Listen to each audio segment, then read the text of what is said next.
Isso aqui é muito grave, passou despercebido, e eu acredito que tenha passado despercebido por causa desse período das eleições. As pessoas estão focadas ali em eleger os seus prefeitos e os seus vereadores. O debate político foi meio que sequestrado pela questão das eleições, e principalmente pela questão da disputa em São Paulo. Mas teve uma notícia que saiu no dia 24 do mês passado, na UOL, que passou despercebido e é uma coisa escandalosa. É mais um escândalo da nossa Suprema Corte que nós temos que divulgar, porque isso aqui, gente, fere o princípio da transparência que deve existir em qualquer democracia. Você não vive uma democracia se as entidades governamentais estatais não têm transparência nos seus processos. E olha isso daqui, primeiro eu quero te explicar. Todas as vezes que alguém entra com algum processo, alguma petição, algum requerimento no Supremo Tribunal Federal, esse arquivo, esse processo, ele é distribuído através de um sistema. Por que ele tem que acontecer assim?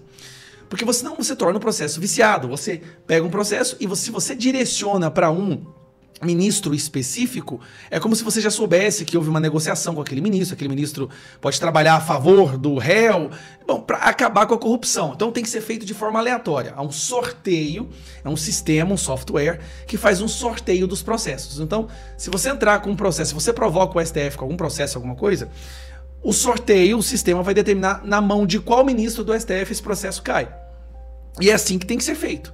Porque senão nós teremos o caso do Dias Toffoli, lembra que abriu o processo, o inquérito das fake news, e ele determinou que quem seria o relator desse processo, desse inquérito, seria o Alexandre de Moraes. Isso é um crime. Tá. Então por isso que existe o sistema de sorteio de inquéritos e processos. E o que aconteceu? A UOL pediu, seguindo a lei lei da transparência, né, de acesso à informação, pediu para analisar o software de como que funciona esse processo do sorteio, né? E aí veio essa aqui, ó. STF impede o UOL de auditar sistema de distribuição de processos no tribunal. Só que calma que fica pior ainda. Dá uma olhada aqui, ó. Após 4 anos, o STF concordou com o pedido da Lei de Acesso à Informação do UOL para obter acesso ao código-fonte do tribunal. Além de permitir a inspeção, o tribunal deu aval para fazer análise dos registros de uso do programa, ou seja, analisar quem que já usou o programa, quais foram os logs, porque, afinal de contas, esse processo aqui, gente, esse sistema, ele diz tudo sobre como funciona o STF, tá? A visita foi agendada e acertada com funcionários do tribunal, mas o STF mudou a decisão menos de 72 horas antes de ela ocorrer. Dias depois, Barroso vetou o acesso. Segundo ele, a análise do código-fonte poderia facilitar ataques de hackers e será feita no futuro sem data definida. Mas não tem como hackers ter acesso a esse código-fonte. Vamos lá, primeiro. O STF fala que liberou acesso ao código-fonte das urnas eletrônicas para dar transparência. Das urnas eletrônicas, que são inhackeáveis. Mas não querem liberar acesso ao código-fonte do sistema de distribuição de processos, porque alegam que pode só facilitar ataque de hackers. O problema é que eles haviam deixado que eles fossem lá sem usar aparelhos eletrônicos, somente com o que o STF oferecesse para eles. O UOL recorreu da decisão do ministro nos termos da Lei de Acesso à Informação. Técnicos que acompanhariam a reportagem viram problemas na decisão, como o fato de estar baseado em conceitos errados de segurança e a falta de transparência do judiciário. Dúvidas sobre o sistema surgiram em 2017, quando o ministro do STF, Edson Fachin, foi sorteado para herdar a relatoria de processos da Operação Lava Jato, após o acidente aéreo que matou Teori Zavascki. Olha isso aqui. Então, Edson Fachin foi sorteado para pegar a Lava Jato. O Edson Fachin foi aquele que soltou o Lula, acabou com todo o processo, que liberou o Lula, né? Após o acidente aéreo que matou o Teori Zavascki, né? Um acidente aéreo que matou o Teori Zavascki, que era o cara da Lava Jato, tá? Questionamento voltam à tona recentemente, quando o ministro Alexandre de Moraes foi destacado para relatar quase todos os processos ligados à tentativa de golpe de Estado, assim como a investigação em que o ex-juiz Sérgio Moro denunciou a interferência do governo de Jair Bolsonaro da Polícia Federal.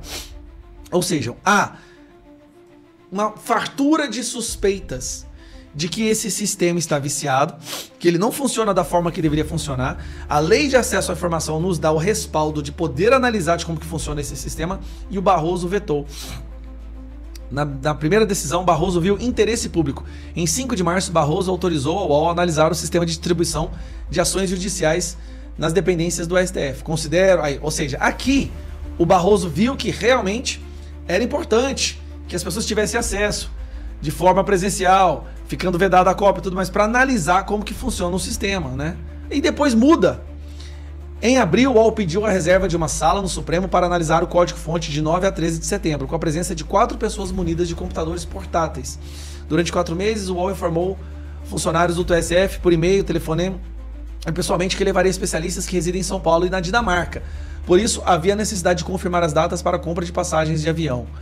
O STF confirmou 2 vezes. Peraí, o STF confirmou várias vezes, aí faltando 72 horas para essa equipe lá, já comprou a passagem, eles cancelam, vetam, proíbem que analistas possam examinar um dos mais importantes sistemas dentro da nossa Suprema Corte, que é o sistema de distribuição. Isso já tendo muitas suspeitas de que o sistema não estava funcionando corretamente, depois de que alguns processos todos eram passados para o Alexandre de Moraes. Cara, isso tá muito, muito errado. Isso é um escândalo que acabou passando despercebido porque a gente tá muito focado nas eleições. Mas, na minha opinião, mais um ataque da nossa Suprema Corte, do Barroso, contra a democracia. Não há democracia sem transparência. Se nós não soubermos exatamente o que as autoridades fazem, como elas fazem, então nós não vivemos em uma democracia. Um abraço. Bloqueio do Twitter X privou acesso de brasileiros a informações globais. Levantamento do portal Poder 360 revela isolamento do país em relação a recebimento e compartilhamento de notícias urgentes. Eu vou trazer aqui para vocês as principais informações do dia de hoje. Lembrando que é muito importante você deixar o seu like e compartilhar essa informação nas suas redes sociais. Informação urgente já na sua tela. Agora, Moraes decidirá se investigado do dia 8 de janeiro com tornozeleira eletrônica votarão. O pedido para que os réus e condenados tenham esse direito foi feito pela Defensoria Pública, que representa alvos da investigação sobre os ataques às sedes dos 3 poderes. Outra informação: projeto que propõe a volta da monarquia avança no Congresso Nacional. O projeto propõe que o Congresso Nacional convoque plebiscito em 2026 para consultar a população acerca da restauração da monarquia parlamentarista no Brasil. Urgente Janones é acusado de racismo após usar chicote em comício. Ó, bota comigo, ó. Ó, está!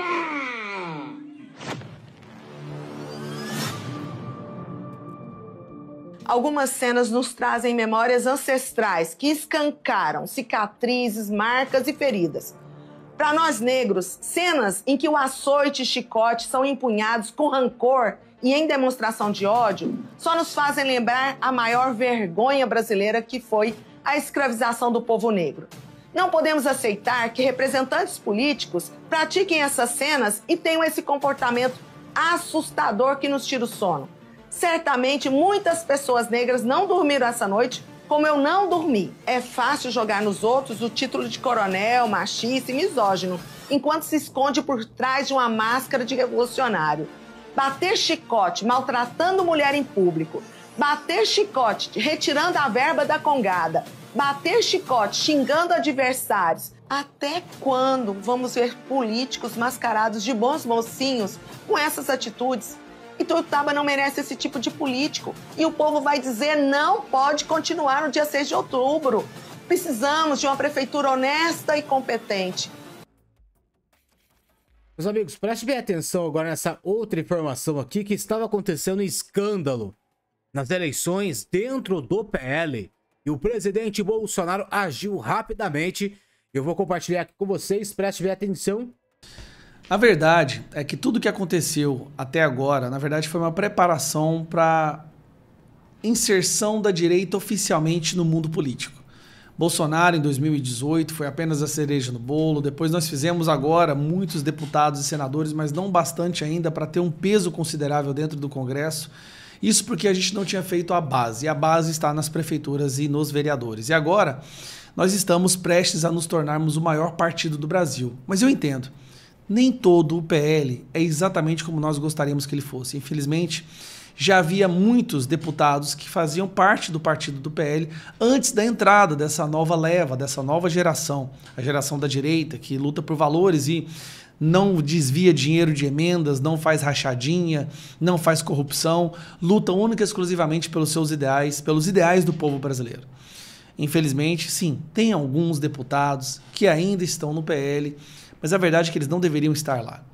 Mas nós estamos começando agora um processo de depuração, um processo de limpeza do partido.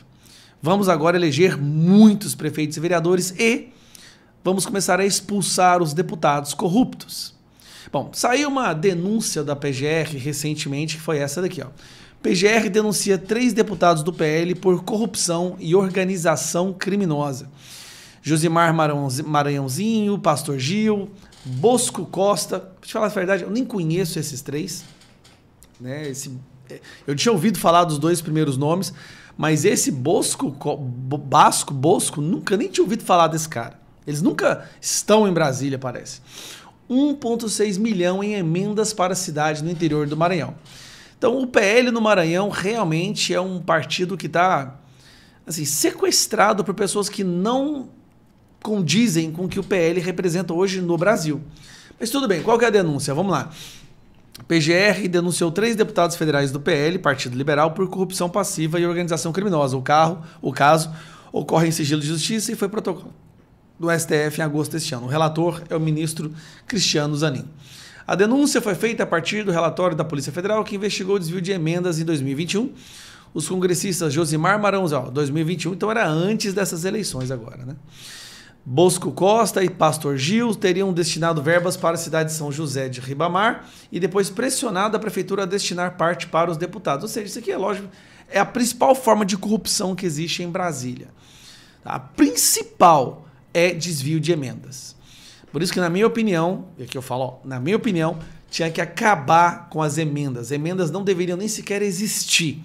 A principal fonte de corrupção e justamente o motivo de que muitos bandidos se candidatam a políticos é para desviar dinheiro de emendas. Pois bem, saiu essa notícia na imprensa e a imprensa pensou, o PL é o partido de corruptos. Bom, vou mostrar para vocês o que o Bolsonaro decidiu fazer.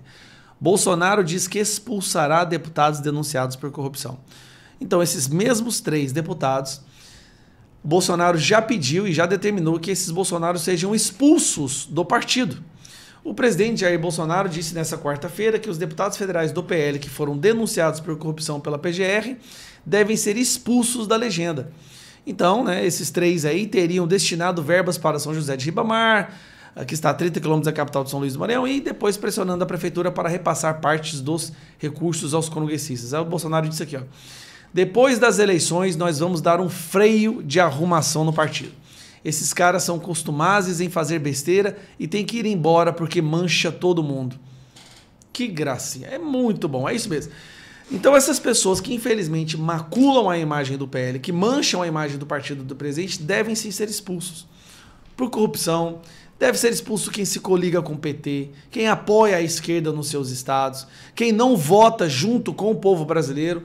Nós devemos sim fazer um limpa no PL, para que em 2026 nós tenhamos um PL 100% de direita. Infelizmente, nós ainda temos alguns remanescentes, resquícios da velha política, uma minoria, ínfima minoria, mas mesmo sendo minoria, mesmo sendo 5, 6, eles mancham a imagem do partido. Então, fora para eles, um pé na bunda deles, e o partido do PL é o partido que deve crescer. O PL, Partido Liberal, deve ser o partido que mais cresce agora nessas eleições.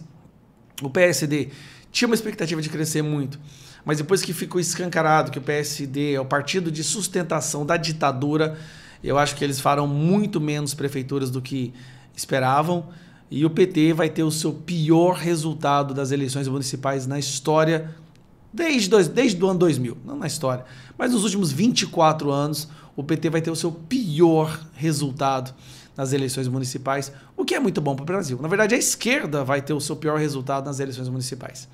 Então é isso, vamos continuando lutando, vamos aos poucos ganhando o nosso território, ganhando terreno para a gente resgatar o nosso país. 22 nas suas eleições municipais, hein? Lembre-se disso. Meus amigos, preste bem atenção então na informação do dia e me ajude a compartilhar. Bloqueio do Twitter X privou acesso de brasileiros a informações globais. O Brasil completou um mês sem acesso à rede social Twitter X A plataforma de propriedade de Elon Musk está suspensa desde 31 de agosto por determinação do ministro Alexandre de Moraes do Supremo Tribunal Federal, STF. A decisão gerou debates sobre o uso da rede que abrigava tanto usuários de direita quanto de esquerda, incluindo membros do governo Lula. De acordo com o levantamento do Poder 360, o bloqueio priva o acesso de brasileiros a informações importantes divulgadas por figuras influentes no Twitter X. Kamala Harris, vice-presidente dos Estados Unidos, líder supremo do Irã, são exemplos de personalidades que usam a plataforma para comunicar decisões significativas. Com o bloqueio da plataforma, brasileiros migraram para o TR Redes da Meta e Blue Sky, criado por Jack Dorsey, ex-CEO do Twitter X. Porém, há um isolamento do restante do mundo sem acesso a informações de governos internacionais. A jornalista e pesquisadora Luciana, do IA, destacou o valor do Twitter X como uma fonte de informação. Ela afirmou que o bloqueio prejudica a imprensa, dificulta o acesso a fontes cruciais e impede o debate público. Com a suspensão, Luciana perdeu 16 anos de curadoria de conteúdo entre 16 líderes de 15 países. Apenas o presidente da Colômbia, Gustavo Petro, usa o Blue Sky. No TR Redes, Kamala Harris, Gabriel Boric, Giorgia Meloni e Antônio Blinken, Nicolás Maduro e Lopes Obrador são os únicos que usam a plataforma com frequência e publicam ocasionalmente. E aí, meus amigos, informações importantes e informações atualizadas do dia de hoje. Pedir para vocês em deixar o seu like, deixar o seu comentário e compartilhar esse vídeo nas suas redes sociais. A gente volta a qualquer momento com mais informações.